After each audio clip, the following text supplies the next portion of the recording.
By uncommon, I do not mean hard to grow, uncommonly good, uncommonly easy to grow, uncommonly delicious, uncommonly attractive. As we shall see, we're going to go on an adventure here and talk about um, some of my favorite fruits. And they're some of my favorite fruits because they are easy to grow, easy to care for, and productive and delicious. So this opening slide here has a nice cornucopia of some of the fruits that grow in our regions. Now, I live in Frederick, Maryland, zone 6B/7. We're kind of working on 7 here, but we kind of oscillate a little bit between the two. So very, very similar to many parts of New Jersey, the mid-Atlantic. And a lot of these will go up, and I'll throw out some of the zones for some of these fruits. But typically speaking, a lot of the fruits I'll talk about tonight are good in zone 6 and 7. And many of them, good in zones, 5 and zone 8, some in zone 9. So these are all, of course, wonderfully covered in my first book, Edible Landscaping with a Permaculture Twist. So I have an uncommon fruits chapter in there. I also talk about food forests, which I'll touch on tonight as well. So follow up there if you'd like. Of course, for the pawpaws, the love of pawpaws. And I do get to talk about pawpaws tonight, so I'm very excited. I've been holding out a little bit on these webinars. And this book is more than just about pawpaws. It also gets into, staging for growing all kinds of fruits, from sort of doing water harvesting on the landscape, really good mulching, soil building. So it's not just pawpaws. So if you're thinking, I'm not so crazy about pawpaws, this book has a lot more in it that'll be applicable to all kinds of fruits you might grow. And if I do say so myself, it's quite fun and colorful. All right, so here we are. We live in the foothills of the Blue Ridge Mountains. As I just mentioned, we're about zone 6B. We live in a holler, an Appalachian holler. So we've got really nice moisture, no shortage of moisture, a little shortage of some airflow, but it makes a great testing ground for a lot of the fruits that I'm going to talk about tonight, because we're kind of stagnant in the sense that not a lot of airflow, which means we're more susceptible to a lot of the funguses and blights and things that affect things throughout the mid-Atlantic and the northeast as well. So if it doesn't do well here, it gets crossed out. I don't spend a lot of time nursing specialty fruits or plants. If they do well, then I continue to work with them. And let's see, I've been back in this temperate world and culture for almost 10 years now, after living nearly 2 decades in Central America and the tropics, growing all kinds of amazing fruits and plants there. So I've already gone through a decade of trialing, and I mean trialing. I've ordered 15 different types of black currants and trialed all of those, and really only ended up with one that I really like and promote. I've trialed a lot of June berries. I've trialed obviously lots of pawpaws, which have done really well. A lot of the fruits I'm going to talk about tonight have gone through a lot of testing with me to sort of prove themselves, really kind of easy to grow and productive. So anyway, this is the backside. I also grow lots of plants on my roof, but those are sedums. You do not want deep-rooted plants on a living roof. It'll get into the liner and soak your house. So here's the interior of our house. This is all wood from our land, storm fallen, most of it from Hurricane Sandy. The whole house is heated with this awesome masonry heater. Highly recommend learning about those. You can retrofit these into a lot of homes. It only takes one armful of wood, heats our whole house. Okay. Ta-da! Pawpaws. All right. So pawpaws are really, really unique in the sense that they're basically a tropical fruit that has traveled north over millenniums to live in the cold temperate zone that we are in. It's the only member of the custard apple family, the Annona family, Annonaceae.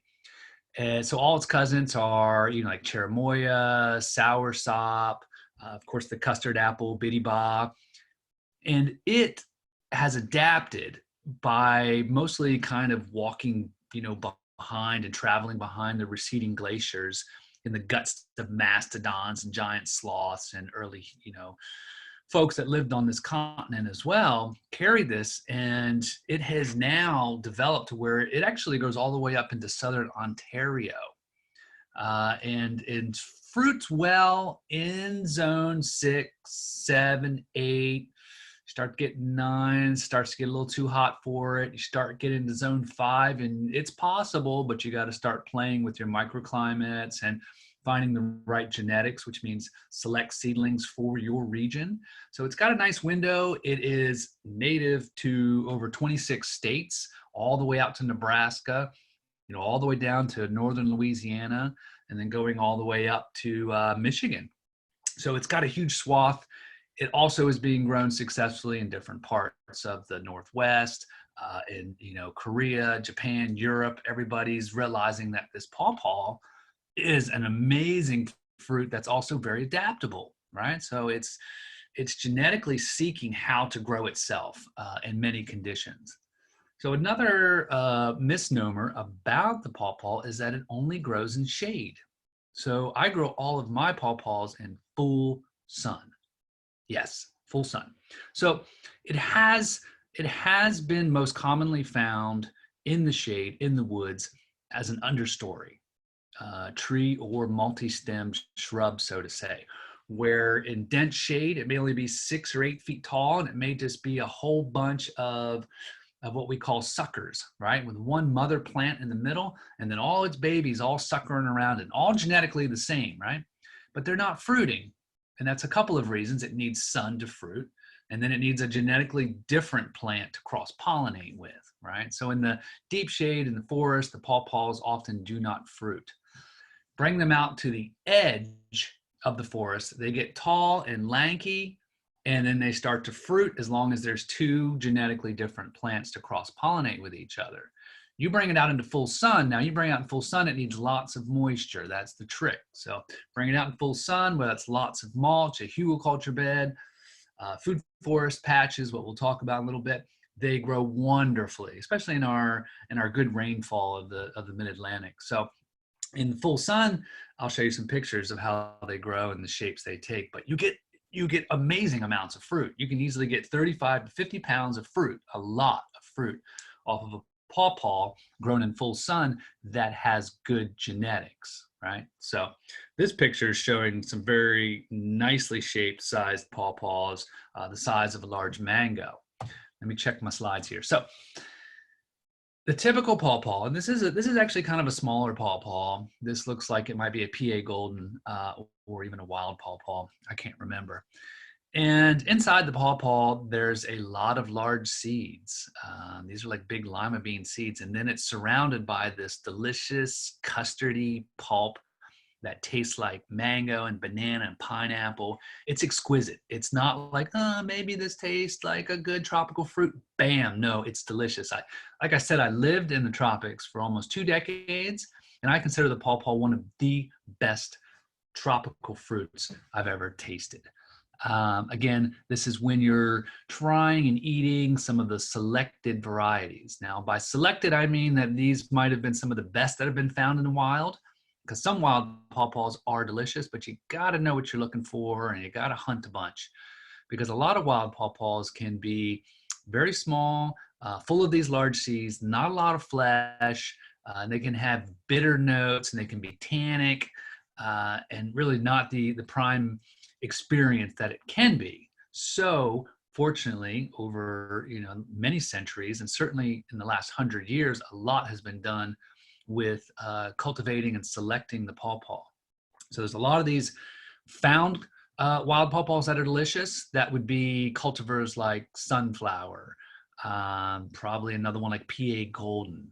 These are ones that have been found in the wild, and then kept propagated by Cyanwood. Then there's a whole nother group that have been purposely cross-pollinated, selected, trialed And these are some of the wonderful Peterson pawpaws. KSU has some of these. I know that Michigan State has developed a few as well. And there's new ones coming along where people, usually a mix of amateur and people who are really serious about the breeding, are coming up with these awesome new cultivars because the pawpaw is so adaptive. Remember, it's come from the tropics. It'll go from, you know, full shade to full sun. It's looking to adapt and to expand itself and its region and its appeal as a species. So it's a phenomenal plant to work with in many ways, but certainly genetically, you know, you can come up with a lot of new opportunities here for pawpaws. Name it after yourself. All right, so in full sun, the pawpaw takes on a beautiful pyramid-shaped tree, like this one you see here. And it has large, almost foot-long, lobed, green, very dark green leaves. This picture was taken in August, when typically fruit trees are struggling. You know, they've got blight or they're losing their leaves early. And this is just not touched or marred by insects or disease. And again, we live in a very humid area, so the pawpaw just thrives here. So ornamentally, it is an edible landscape all-star. You know, I encourage people to, you know, even put these in their front yards. They're just very attractive, very unique, because they're basically a tropical fruit tree that's growing here. And if it's happy, full sun, you might be looking at 15, 20 feet if you don't prune it. Now, I do prune mine very easily, but designed for neglect, you know, imagine that you may not, and that's what you're going to end up with. So I usually typically space my pawpaws a good 12 feet apart as an average, but not going more than 30 feet apart so that I'm assuring good cross-pollination. And with pawpaws, more the merrier. They like to grow in patches and groups. So, you know, 3, 4, 5, 6, 7, 8, 9, 10, as many as you can kind of get into an area, go for it. And in the case of this, if you look closely, there's actually 2 trees growing together. They were planted not even 1 foot apart at the same time. Now, you can do this with a lot of fruit trees, probably nut trees as well.